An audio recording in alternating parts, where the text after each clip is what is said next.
Muy buenas noches, amigas y amigos. Mi nombre es Manuel López Sáenz.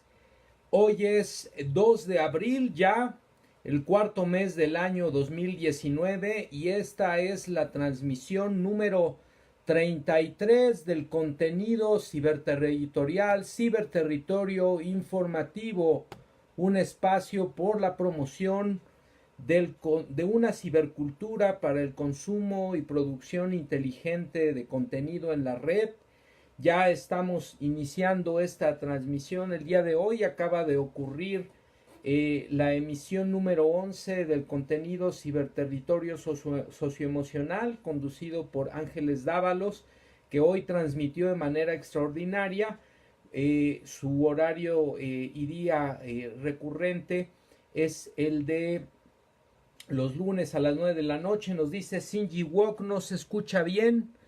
A ver, ahí ya nos escuchamos un poquito mejor o todavía tenemos problemas. A ver, díganos ustedes si hay algún problema del audio.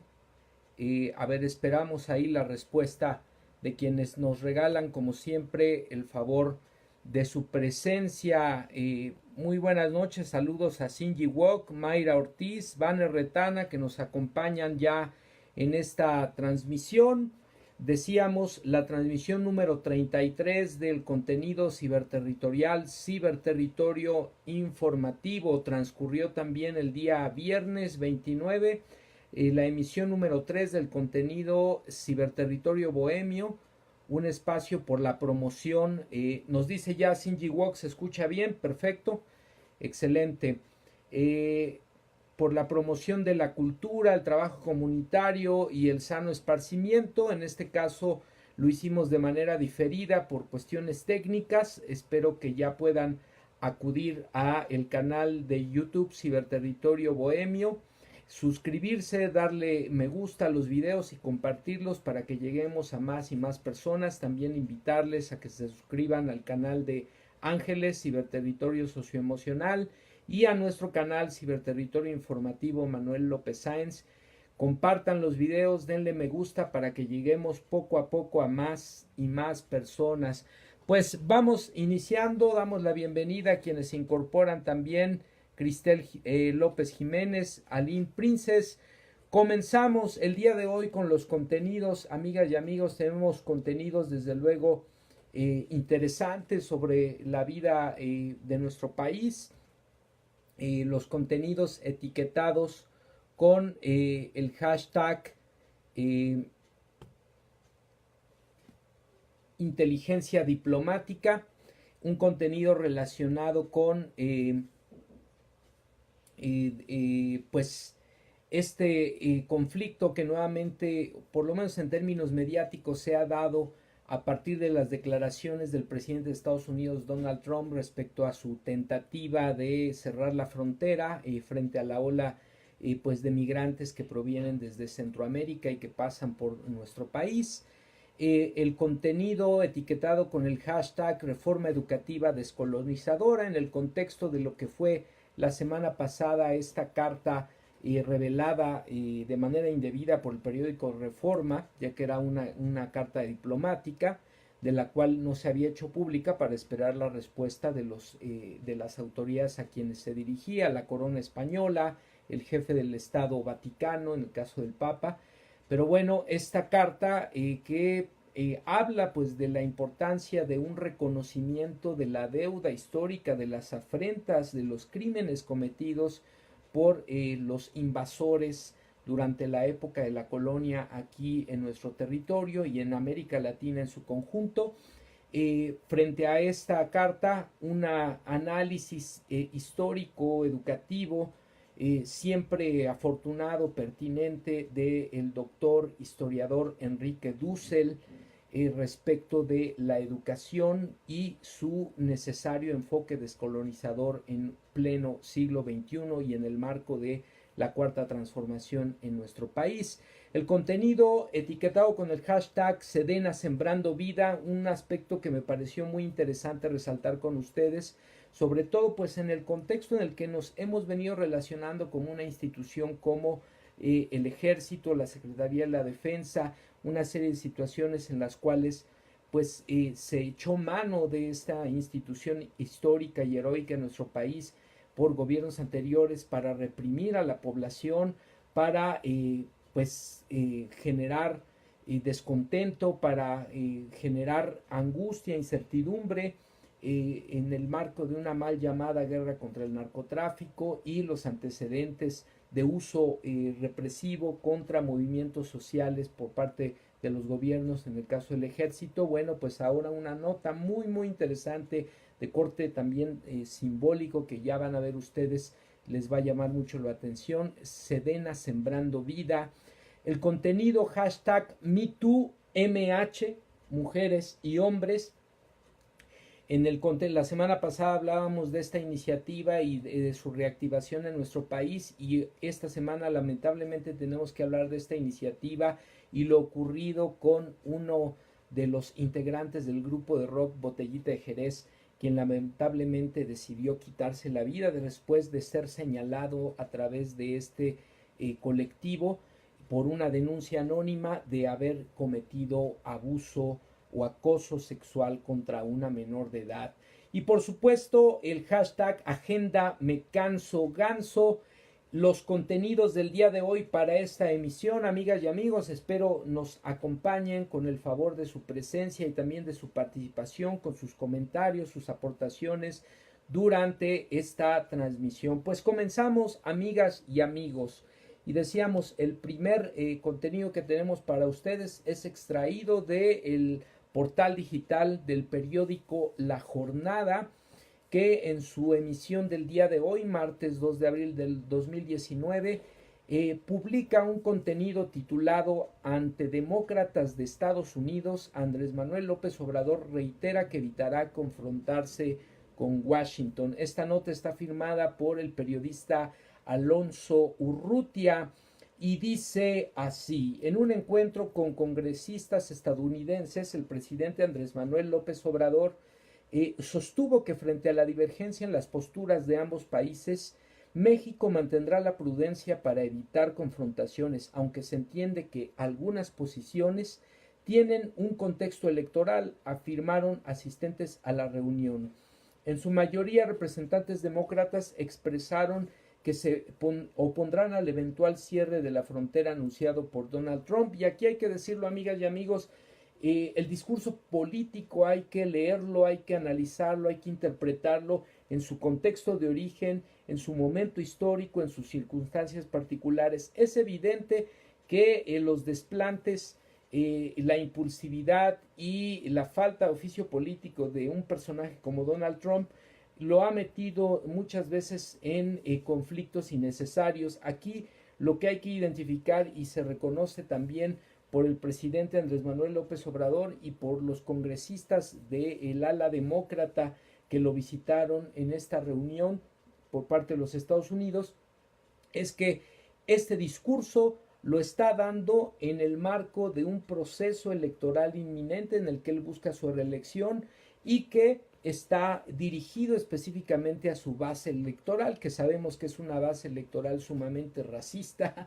discriminadora, y que acepta esta agenda, este discurso, esta ideología enarbolada por el presidente de los Estados Unidos, lo cual no quiere decir que haya que tomar a la ligera sus pronunciamientos, pero también es importante identificar en qué contexto se están dando estas declaraciones. Hoy mismo el propio presidente y sus funcionarios de su gobierno han dicho que no es la política a seguir, no es la intención el cierre de fronteras. Además, la inconveniencia también económica para Estados Unidos de este ejercicio, pues es a todas luces de alto impacto en la productividad, en la vida económica, no solo de nuestro país, sino también del país vecino del norte. Pues bueno, así las cosas, amigas y amigos, y entonces en su mayoría los representantes demócratas que visitaron a nuestro país expresaron que se opondrán al eventual cierre de la frontera en caso de realizarse por parte de Donald Trump. Al término de la reunión en el Palacio Nacional, Adriano Espaillat, integrante del Comité de Asuntos Exteriores, celebró que López Obrador optara por la prudencia y no se prestara al circo. En un diálogo Es un diálogo prudente que conviene a Estados Unidos y a México, por supuesto. Se trata de jefes de Estado, de funcionarios de primer orden, quienes están representando y hablando por un pueblo o frente a un pueblo. Por ello destacó la importancia de las cortinas de desarrollo que impulsa el gobierno mexicano para modificar tendencias migratorias. Fundamentalmente hay que identificar que el tema migratorio tiene una base claramente social. Si la gente tiene necesidad, va a buscar en su lugar de origen satisfacer esas necesidades, y si no puede hacerlo en su lugar de origen, pues necesariamente va a migrar. Ahora, ¿cuál es el origen histórico de esta falta de oportunidades? Particularmente pensemos en el movimiento migratorio. ¿Cuántos migrantes son de nacionalidad hondureña, por ejemplo? ¿Y cuál fue el papel recientemente del gobierno de los Estados Unidos de intervención y de imposición por la vía del fraude del presidente actual de Honduras en aquella nación, que buscaba por la vía pacífica, por la vía democrática, un cambio de régimen, un cambio de liderazgo político, un cambio en su política económica, y que fueron avasallados por el oficialismo en aquel país, apoyado por el gobierno de los Estados Unidos, y hoy día tenemos a esta nación en una crisis político, social, económica, humanitaria, de proporciones verdaderamente dramáticas, que tiene a buena parte de la población de este país, entre otros países hermanos centroamericanos, en la necesidad de migrar a otros territorios en la búsqueda pues de una oportunidad para poder vivir, para poder sobrevivir y atender las necesidades propias y de sus familias. Ese es uno de los ejemplos, botón de muestra de las razones por las cuales es más importante atender las causas, generar oportunidades de desarrollo tanto en los países de origen de los migrantes como en nuestro propio país, que también somos un país que tiene procesos migratorios importantes hacia los Estados Unidos. Atender, generar oportunidades para que la gente se quede a vivir en su lugar de origen y atienda sus necesidades en ese contexto. Sobre la amenaza del cierre de la frontera, le preguntan al presidente, dice: creo que Trump podría querer hacerlo, no estoy muy seguro de que sea algo bueno, no es lo que se debe hacer, creo que tendrá oposición para hacerlo. Corrijo, no es una pregunta ni dirigida al presidente, es una pregunta dirigida a los diplomáticos de aquel país del ala demócrata que visitaron al presidente. En entrevista, la embajadora de México en Estados Unidos, Marta Bárcena, detalló pormenores del encuentro privado e informó que ante el interés de los congresistas sobre el conflicto venezolano, López Obrador expuso que se apegarán a los principios de la diplomacia mexicana, como yo lo ha venido sosteniendo, de respetar la autodeterminación de los pueblos. Sin embargo, explicó que México no aceptará violaciones a los derechos humanos de los opositores en Venezuela, pues la solución siempre será, desde el punto de vista del gobierno mexicano, el diálogo. Más temprano, durante su conferencia, cuestionado el presidente sobre las previsiones de su gobierno sobre un eventual cierre de frontera, como lo había declarado Donald Trump, López Obrador declinó referirse al tema.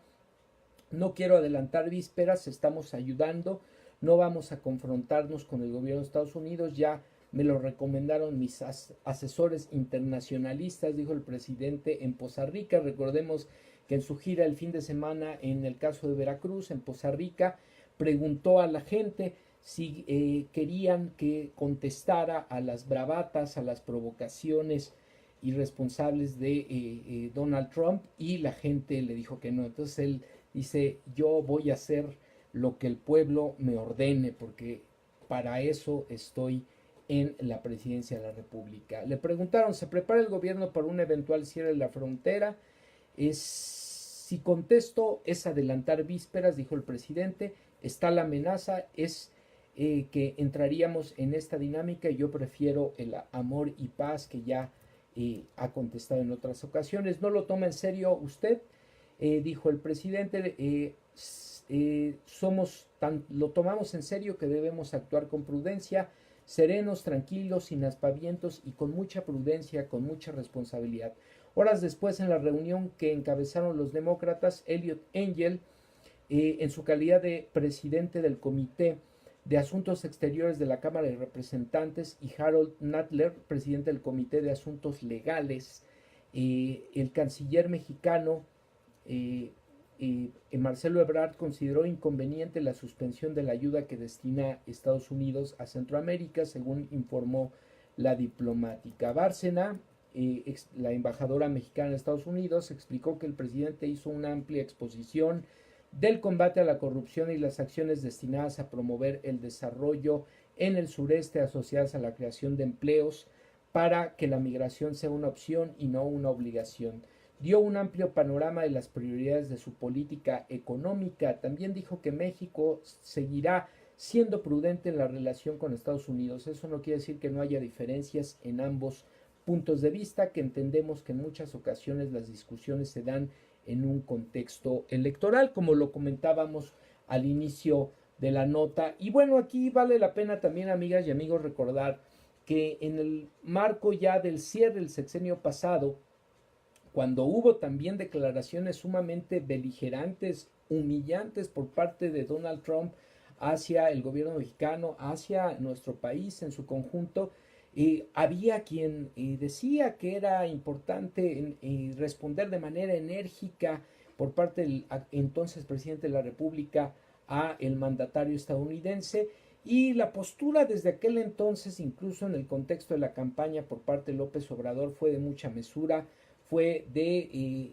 decir que era importante leer, interpretar el discurso político y el contexto histórico y político en el que se pronunciaba el discurso de Donald Trump en aquel entonces, y que lo importante era no caer en provocaciones y atender a los problemas del país. Pues eso es lo que se está haciendo en este momento, y propios y extraños reconocen en este caso, como lo vemos, legisladores demócratas del gobierno de Estados Unidos, reconocen la importancia y lo atinado de la prudencia diplomática que en esta materia está observando el titular del Ejecutivo. Pues bueno, amigas y amigos, con ello cerramos la primera nota, el primer contenido, y vamos ahora a el contenido etiquetado con el hashtag Reforma Educativa Descolonizadora. Y esto tiene que ver con el contenido extraído del portal de noticias digital Revolución 3.0, publicado el día 30 de marzo y que está firmado por el periodista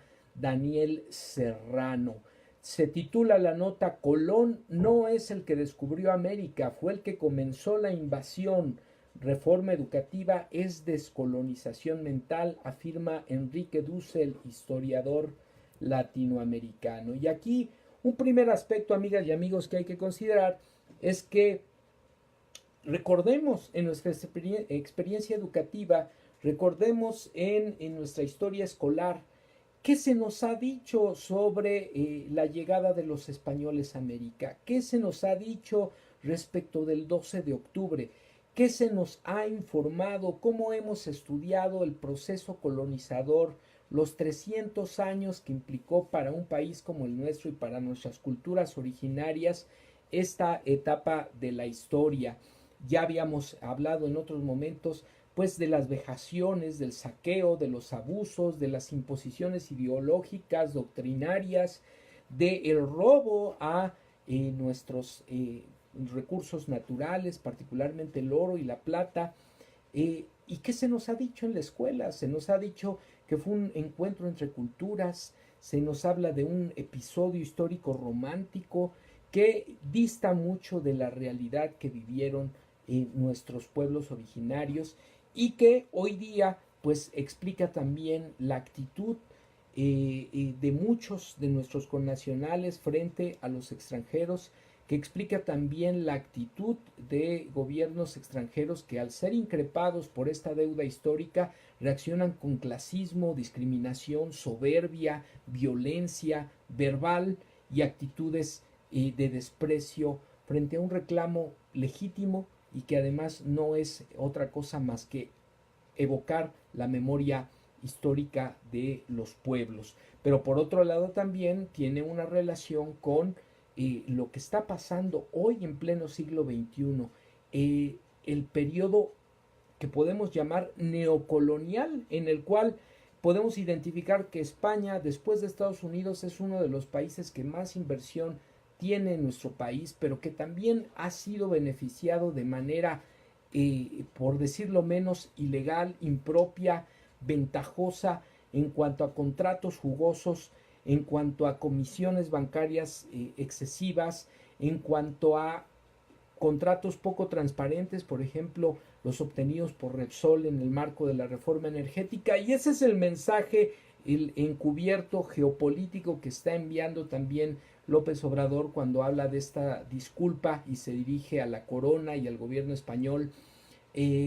No olvidemos que poco después de la visita del presidente español aquí a nuestro país, hubo una reunión en Madrid encabezada por Carlos Salinas de Gortari, por Vicente Fox, por Enrique Peña Nieto, por Claudia Ruiz Massieu, sobrina de Salinas de Gortari, en un contexto pues poco claro, en un contexto en el cual pues se presume que hay una complicidad o por lo menos una protección del gobierno español hacia estos personajes derivado precisamente de los contratos ventajosos, de los negocios jugosos obtenidos por empresas españolas en nuestro país durante los últimos sexenios al amparo del poder público, particularmente el poder ejecutivo federal. Entonces, pues ahí está la nota y en este contexto es que Enrique Dussel nos habla de la importancia de una lectura histórica desde la educación distinta del proceso colonial para contribuir a lo que él denomina la descolonización mental como característica de la educación en el contexto de este nuevo gobierno que está llamando a una cuarta transformación de nuestro país. Dice así la nota: tras la controversia generada a raíz de la carta que envió el presidente Andrés Manuel a la corona española para que estos se disculparan por las atrocidades cometidas durante la invasión a América, han comenzado a surgir varios videos donde destacados historiadores y filósofos han calificado de pertinente dicha exigencia. Esta vez ha comenzado a circular un video en el que el doctor en filosofía e historiador argentino Enrique Dussel, el cual fue grabado en octubre de 2018 durante una ponencia en la Cámara de Diputados en el marco de la discusión de la nueva reforma educativa o del proyecto educativo del nuevo gobierno, titulada La educación para la cuarta transformación. En dicha plática con legisladores de la Cámara Baja refirió que Colón en realidad no fue el descubridor de América, sino el que inició la invasión a una tierra entonces considerada extraña. El historiador también afirmó entonces que la reforma educativa es cambiar la concepción de estos hechos, pues no se tiene conciencia de la descolonización mental. Aquí en el portal se les coloca el video para quienes lo quieran ver de la plática que dio en la Cámara de Diputados el doctor, filósofo, historiador Enrique Dussel, de origen argentino, pero ya mexicano por adopción desde hace muchos años.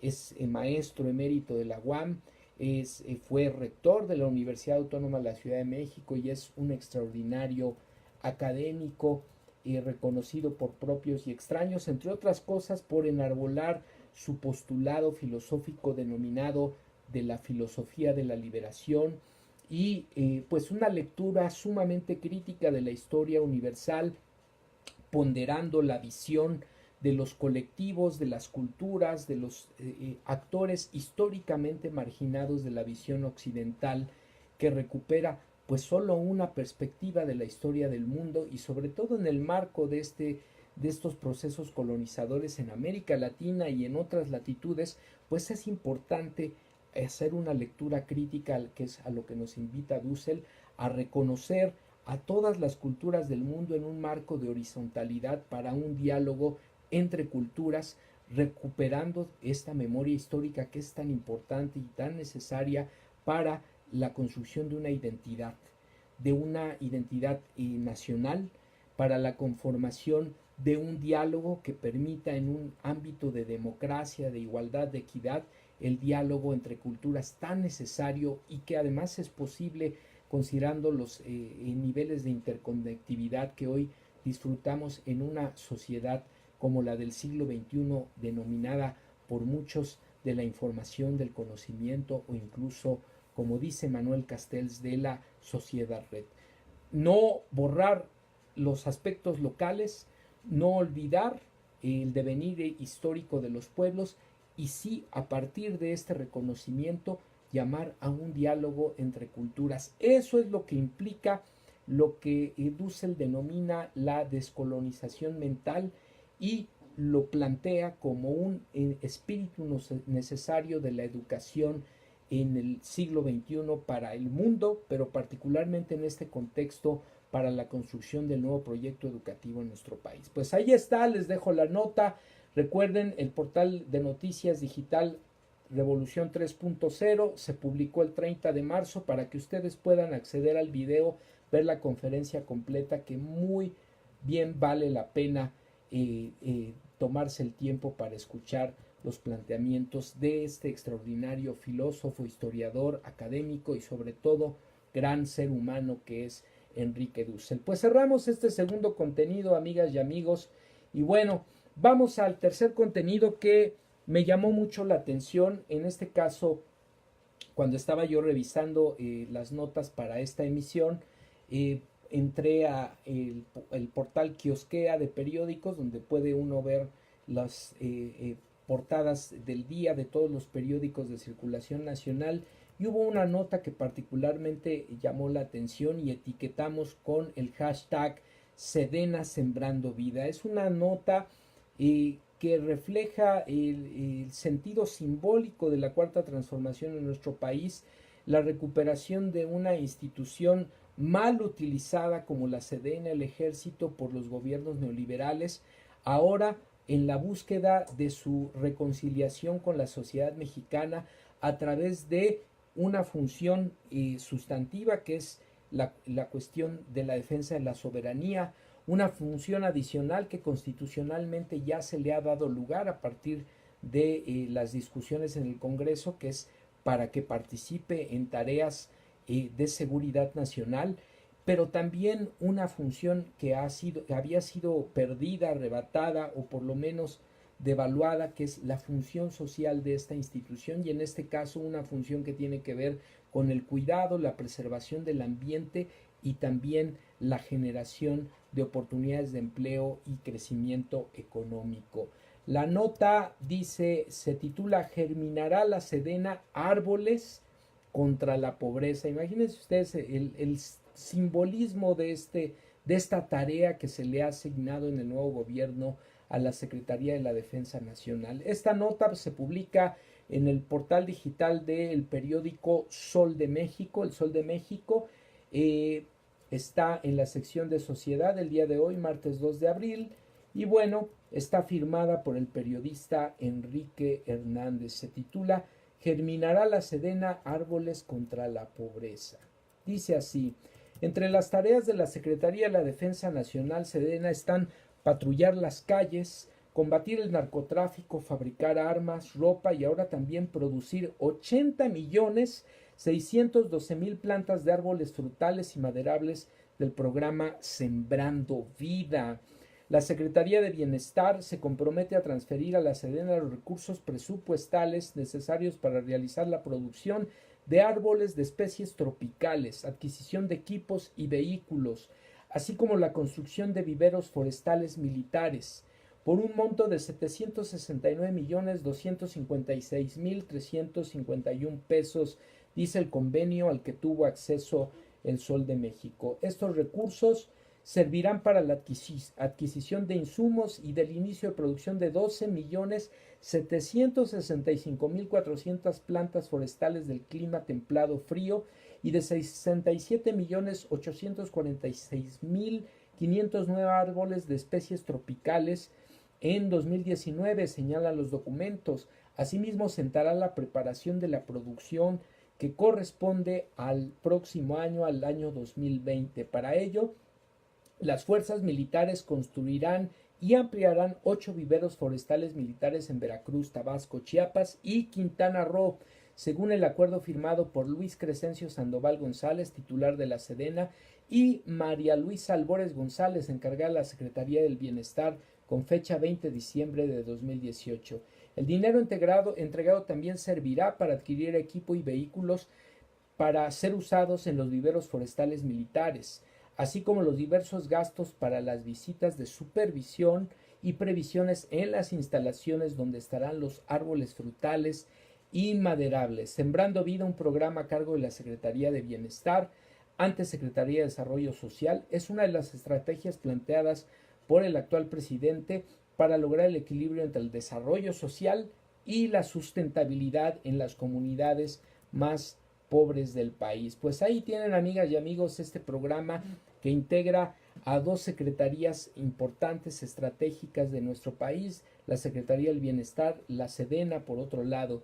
Es uno de los programas más importantes del actual gobierno, significa rescatar al campo, y la idea es reforestar 1 millón de hectáreas de árboles frutales y maderables en 2019. Se esperan sembrar además 40,000 hectáreas. El programa Sembrando Vida creará así 200,000 empleos permanentes, pagando jornales a campesinos, así como fortalecer la producción de los derivados de actividades primarias y secundarias en comunidades, ejidos, así como la pequeña propiedad. En ese sentido, amigas y amigos, pues se trata de un esfuerzo extraordinario que conjunta a actores, a instituciones estratégicas para el desarrollo y la seguridad y el desarrollo económico del país, y que por otro lado, pues como decíamos al inicio de la nota, ofrece una oportunidad de reconciliación, de reconstrucción de lazos entre la sociedad civil y una secretaría como lo es de la Defensa Nacional. Los viveros construidos por los militares para el programa Sembrando Vida pueden ser usados para la producción de plantas forestales, continúa la nota, de algún otro programa a cargo de la Secretaría de Bienestar, de alguna dependencia o entidad del Poder Ejecutivo, así como de los gobiernos estatales y municipales. Los contratos del personal que labore en los viveros serán temporales y se celebrarán dentro del periodo programa para llevar a cabo las actividades de producción de planta en 2019 y la preparación del programa de producción en 2020. Pero eso en cuanto a los viveros. En cuanto a los campesinos, que estarán empleados hasta 200,000 plazas de trabajo, se aspira a que estas plazas sean de carácter permanente.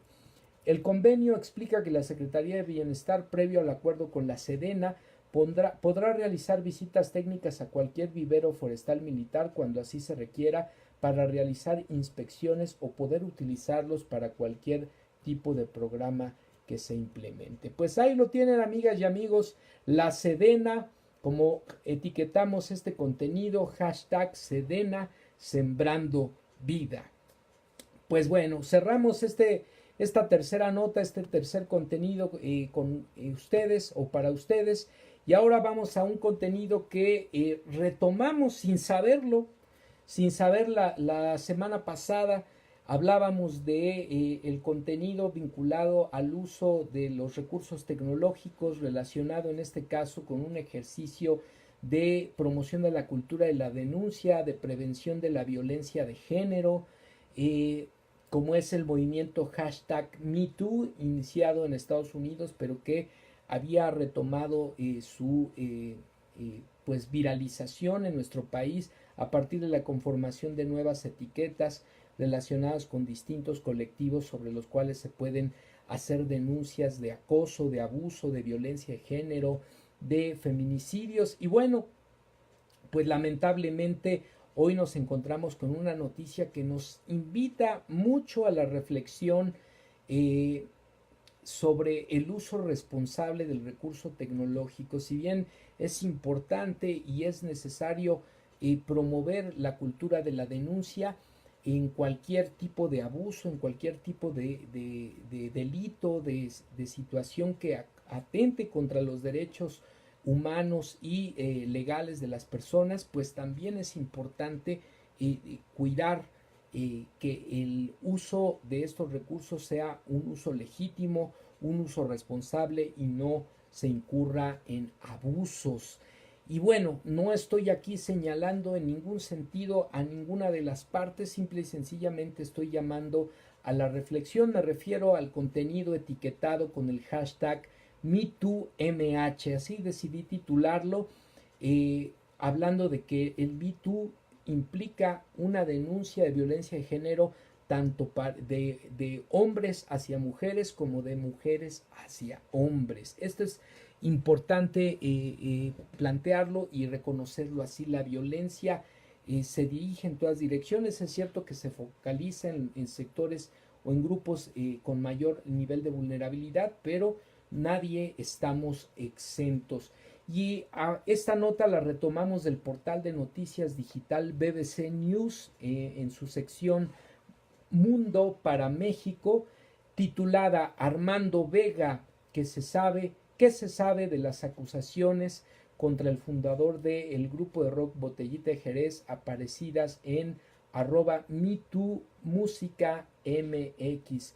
Este es un contenido firmado por la redacción de BBC News Mundo, publicado el día de hoy, 2 de abril de 2019. Y es que, como ustedes saben, pues el lunes de esta semana, derivado de la denuncia que en su contra se subió en este colectivo, en este grupo en Twitter, MeToo Música MX, el músico Armando Vega Gil optó por lamentablemente quitarse la vida, ¿no? Y entonces aquí esto nos plantea pues una serie de discusiones, de reflexiones sobre qué está conjugándose aquí.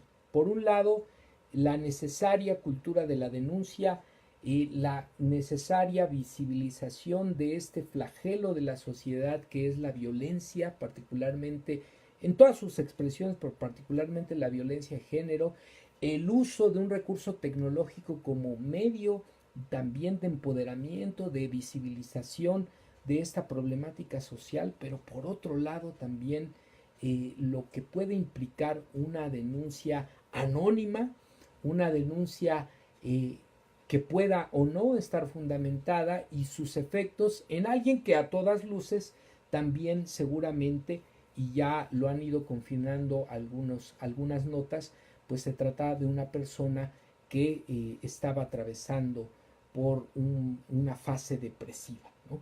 Y en ese sentido pues también se entiende la algidez pues de su respuesta, de su reacción y finalmente de su terrible decisión. Pero por otro lado pues se piensa cómo una denuncia, fundada o no, puede generar una desestabilización en la vida de una persona, de un grupo de personas, que la lleve a tomar una decisión de esta naturaleza. Pues dice así la nota, que comienza precisamente con el tuit publicado en su cuenta personal del músico Armando Vega Gil, que dice así: no se culpe a nadie de mi muerte. Es un suicidio, una decisión voluntaria, consciente, libre y personal, escribió el músico mexicano Armando Vega Gil a las 3:41 horas del lunes en Twitter.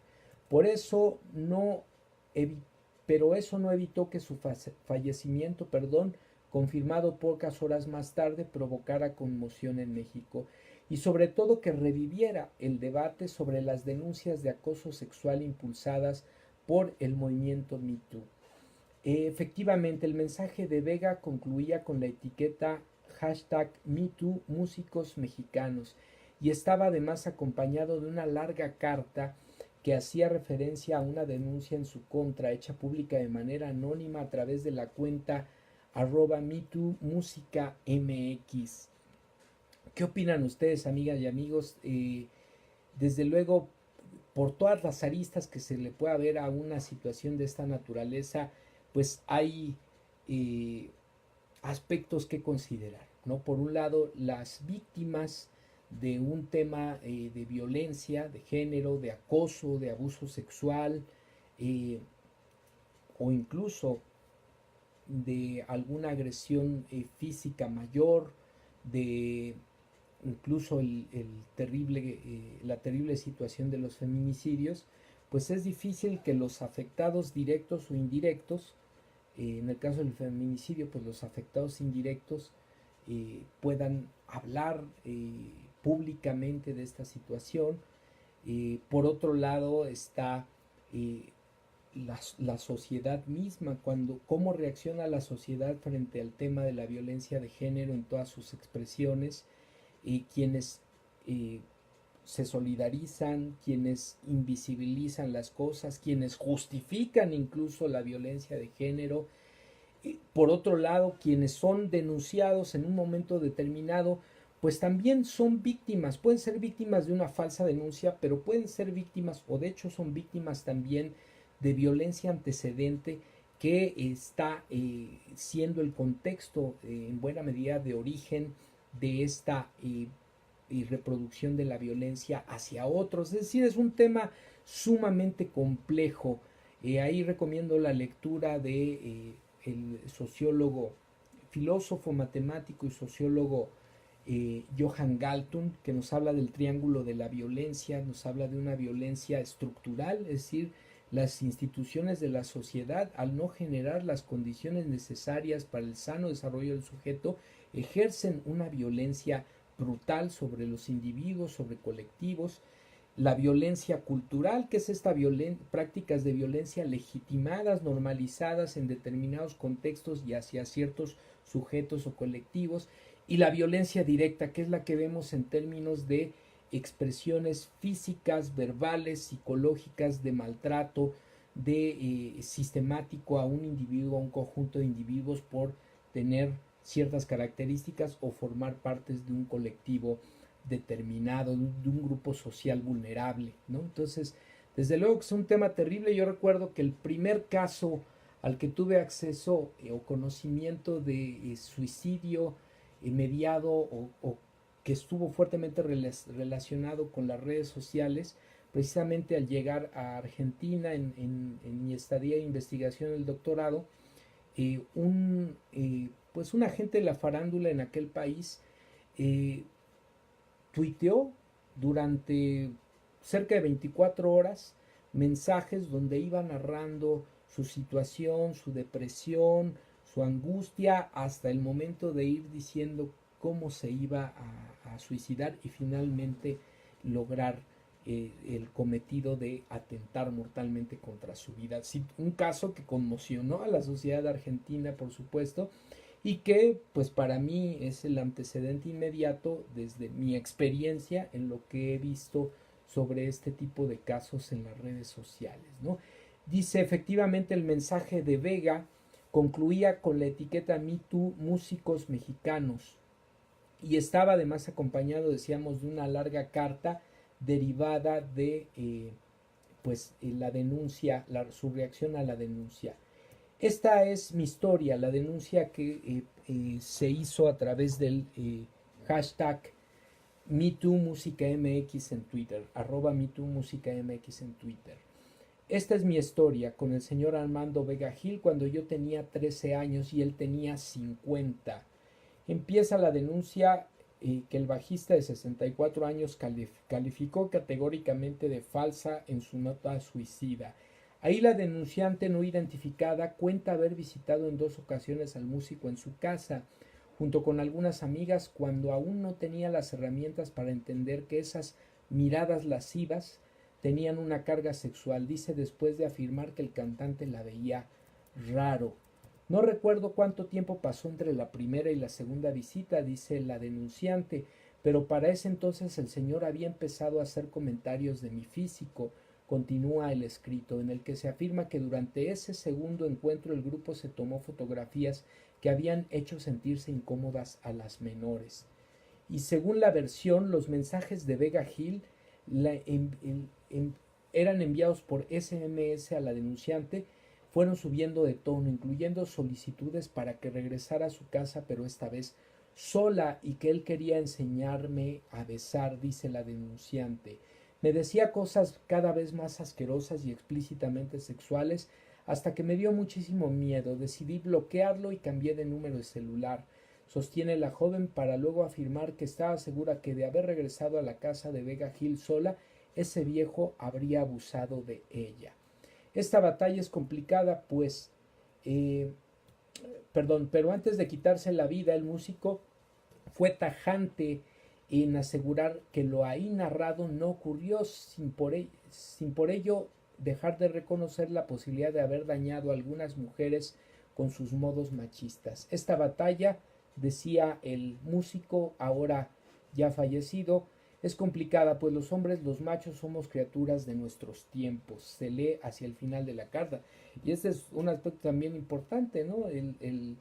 Los sujetos y también estamos inmersos en un contexto histórico, social, cultural y de una u otra manera respondemos a él. Entonces, en ese sentido, por supuesto que este tipo de acciones no se justifican.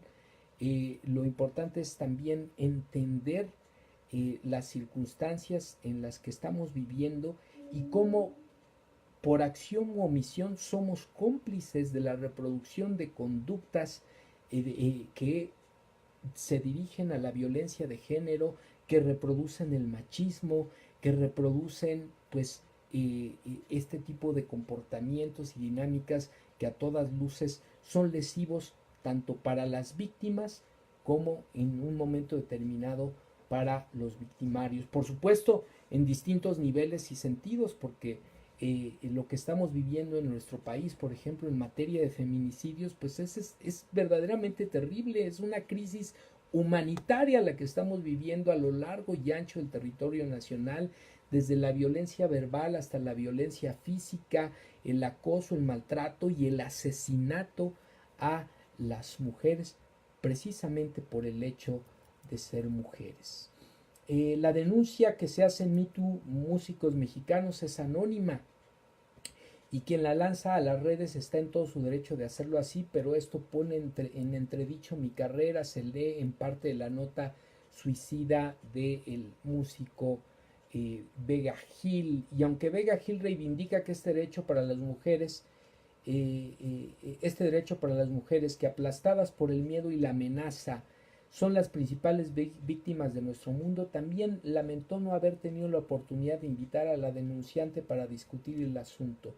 Ella con pruebas y testigos y acompañada por asesores y las chicas de Me Too Músicos Mexicanos para que estuviera segura que no habría amenazas ni represalias de mi parte. Esa es otra parte de la nota. Pues sin duda, amigas y amigos, un aspecto sumamente complicado de analizar. Mi postura en este sentido es que hay que llamar a la cultura de la denuncia en cualquier caso, de abuso, de ejercicio de la violencia. Y por otro lado también hay que llamar a la responsabilidad, ¿no? Porque sin ánimo de aceptar por cierto o por falso la denuncia de la joven, lo cierto es que hoy ya estamos hablando de alguien que decidió, seguramente también afectado o en una condición emocional de inestabilidad, pero que finalmente decidió quitarse la vida. Y no sabemos si de lo que se le acusó y que finalmente tuvo un impacto, no como factor determinante, pero sí factor influyente en la decisión de esta persona, no sabemos si fue cierto o no. Y queda en el aire la posibilidad de que se aclare si realmente se trató de una denuncia real o se trató de una denuncia que carece de fundamento. Y en ese sentido, pues bueno, la importancia del uso responsable de la cultura de la denuncia, del uso responsable de los recursos, de las herramientas tecnológicas y en cualquier caso, independientemente de esta situación tan desafortunada, tenemos que seguir promoviendo la cultura de la denuncia. Yo no sé, definitivamente alguien que vive una situación de agresión, de abuso, de acoso, pues es difícil pedirle que lo haga de manera frontal, que lo haga de cara a la sociedad. Quizá eso implicaría revictimizar a la víctima, pero evidentemente es un tema sobre el cual tenemos que reflexionar todos como sociedad. No normalizar, no aceptar la violencia en ninguna de sus expresiones y por otro lado, hacer un uso responsable de nuestra libertad de expresión, del uso de los recursos tecnológicos y de esta cultura necesaria de la denuncia. Pues bueno, lo dejo ahí, amigas y amigos. Seguramente daremos seguimiento a esta nota. Sin saberlo, abrimos el tema la semana pasada, hoy nos encontramos frente a esta situación y ahora pues el debate está dado o se ha abierto en la sociedad mexicana. ¿Qué hacer frente a esta situación, este flagelo social que es la violencia? ¿Qué hacer frente a esta necesaria cultura de la denuncia? ¿Qué hacer en cuanto al uso ético responsable de los recursos tecnológicos?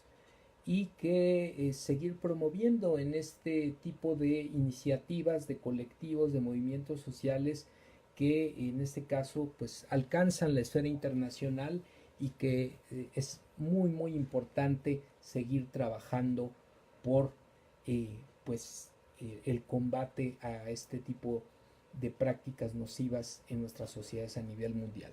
Nos dice Shinji Wok, muchas veces en redes sociales se publican cosas con muy poca responsabilidad, propagando la mala información, dejando a un lado la repercusión de quien ve o lee. Pareciera que es una costumbre violentar por redes sin ninguna repercusión para quien agrede por este medio. Es triste, por supuesto, no podemos más que coincidir y bueno, pues evidentemente es un aspecto sobre el cual tenemos que seguir reflexionando, amigas y amigos, aprender a utilizar estos recursos y aprender a actuar de manera responsable, sensible y consecuente. Bueno, pues con esto estamos terminando los contenidos de la emisión del día de hoy, amigas y amigos. Por supuesto, siempre son bienvenidas. Agradecemos a Shinji Wok que nos hace su comentario. Siempre son bienvenidas sus preguntas, sus aportaciones, sus reflexiones.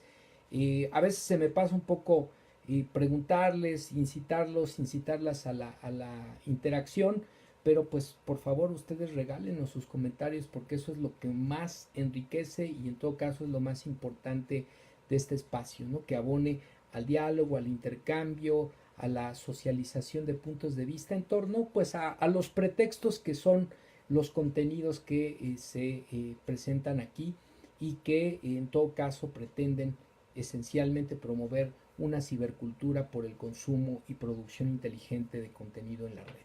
Pues bueno, vamos cerrando y desde luego lo haremos con la sección con la agenda, hashtag agenda me canso ganso. Y bueno, pues en este caso el último día que recuperamos, posterior al último día que nos vimos en la emisión anterior, es el día 27 de marzo. Aquí estamos teniendo algunos problemas con la página, como que anda un poco la tocina el internet, pero bueno, mientras tanto, mientras vuelve aquí la página,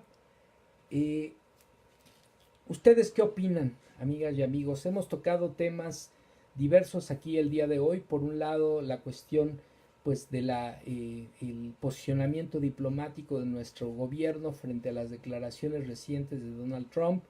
Por otro lado, esta lectura crítica de la historia de nuestro país, particularmente el periodo de la colonia y cómo tendría que recuperarse en la formación de los niños, de los jóvenes, hacia una lectura distinta del proceso colonizador y cómo esto explica nuestras circunstancias actuales también, no en un sentido de victimización, sino en un sentido de comprensión profunda de la realidad, de nuestro devenir histórico y de este necesario diálogo horizontal entre sociedades y culturas. Por otro lado, el contenido relacionado con esta nueva función y reposicionamiento, diríamos, de carácter simbólico de la Sedena en funciones relacionadas con actividades por el cuidado del medio ambiente, por la promoción de fuentes de empleo, por la reconstrucción de la relación con la sociedad mexicana, o este contenido que estamos comentando en este momento sobre pues la cultura de la denuncia, la prevención y el combate a la violencia de género y el uso responsable de los recursos tecnológicos. ¿Qué opinan ustedes, amigas y amigos, de estos contenidos, de estas notas que hemos compartido con ustedes el día de hoy? Pues bueno, ahora sí vamos cerrando. El día 27 de marzo le está dando latita.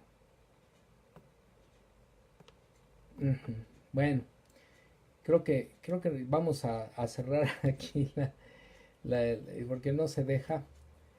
A ver, vamos a ver si ahora sí. Bueno, el día 27 de marzo se lleva a cabo la conferencia de prensa, en este caso en Baja California. El día 28 de marzo, la conferencia de prensa aquí en la Ciudad de México con el tema central sobre la construcción de una patria nueva, libre y justa, democrática y fraterna para todos. El día 29 de marzo la conferencia de prensa versaba en su tema central sobre las benditas redes sociales, decía el presidente de la República, y los medios convencionales como recursos para informar a la población. Ahí el día 29 de marzo también se dio una falla durante la conferencia, un apagón, pero bueno, ese fue un incidente menor, por supuesto. El día 29 de marzo también se anunció desde Palacio Nacional la reincorporación de los contenidos de historia y civismo, particularmente el civismo, a la educación básica. Esto lo hizo desde Palacio Nacional, desde uno de los ascensores más antiguos del Palacio Nacional de la época porfirista, y después salió a la calle a saludar a algunos de los transeúntes. El día 29 de marzo en Poza Rica, Veracruz, tuvo la presentación de los programas de bienestar, los programas integrales de bienestar. El 30 de marzo lo propio en Tantoyuca, Veracruz. El 31 de marzo la presentación del programa de Universidades Benito Juárez desde Aquismón en San Luis Potosí, con la coordinadora del programa, la doctora Raquel Sosa. El 31 de marzo también desde Ciudad Valle, San Luis Potosí, la presentación de programas del bienestar. El 1 de abril, el día de ayer, el anuncio de la rehabilitación de las 6 refinerías que están operando hoy solo al 30% de su capacidad.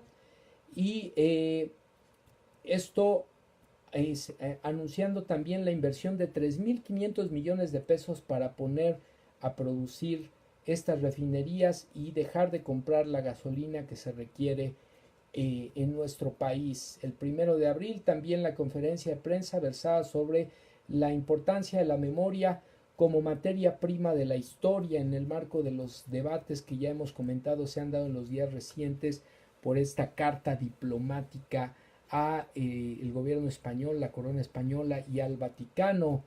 El 1 de abril también el encuentro que comentamos con congresistas de los Estados Unidos, y también la recepción de María Fernanda Espinosa, presidenta de la Asamblea General de las Naciones Unidas en Palacio Nacional. Pues bueno, pues ahí está la agenda #mecansoganso. Con ello cerramos el contenido del día de hoy. Yo les agradezco mucho su presencia, su participación. Vamos, como de costumbre, a mandar los saludos. Ay, caray, creo que apachurré algo aquí que no debí apachurrar. Ya no veo a quienes nos estuvieron acompañando. Bueno, qué barbaridad, estuvo un poco accidentado el cierre de la emisión del día de hoy. Pues bueno, les mando muchos saludos a todas y a todos quienes nos acompañaron, quienes nos regalaron el favor de su presencia. Les invito, por favor, a que se inscriban a nuestro canal en YouTube, Ciberterritorio Informativo Manuel López Sáenz. Denle me gusta a los videos, compártanlos para que lleguemos cada vez a más y más personas. No olviden, el próximo lunes a las 9 de la noche, Ciberterritorio Socioemocional con Ángeles Dávalos. Nosotros nos volvemos a ver el martes a las 10 de la noche como de costumbre en Ciberterritorio Informativo, y reiterarles que estamos a la espera de los contenidos que habrán de sumarse a esta barra de esfuerzo ciberterritorial con temáticas interesantes y diversas para todas y todos ustedes. Pues bueno, mi nombre es Manuel López Sáenz, yo me despido de ustedes, les agradezco y nos vemos la próxima emisión. Muy buenas noches, que descansen.